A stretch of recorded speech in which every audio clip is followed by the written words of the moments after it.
PTI में पंजाब का कहना है दरिया सतलुज, रावी, चनाब और मुल्हका नालों में इंतहाई ऊंचे दर्जे का सैलाब है।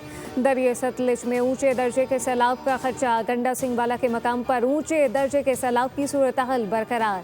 दरिया चनाब, हेड तरेमू के मकाम पर इंतहाई ऊंचे दर्जे का सैलाब है। आइंदा 72 घंटों में लाहौर, गुजरावाला, गुजरात में अर्बन फ्लडिंग का खदशा।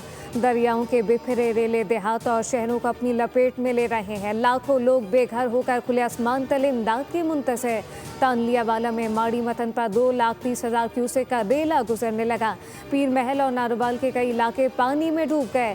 रावी और सतलुज के रेलों ने फसलों को और घरों को मलियामेट कर दिया। झंग, भावलपुर में बंद टूटने से हजारों एकड़ जमीन ज़ेरे आब आ गई। रेस्क्यू टीमों ने दर्जन अफराद को महफूज मकामात पर मुंतकिल किया। सैलाब से कसूर, हाफिजाबाद में खड़ी फसलें दरियाबुर्द हो गई। दरिया चनाब का नया रेलाश मुल्तान और मुजफ्फरगढ़ की हुदूद में दाखिल होगा, जिससे सूरत हाल मज़ीद संगीन होने का खदशा है। इंतजामिया ने हंगामी सूरत हाल से निमटने के लिए इंतजामात मुकम्मल कर लिए।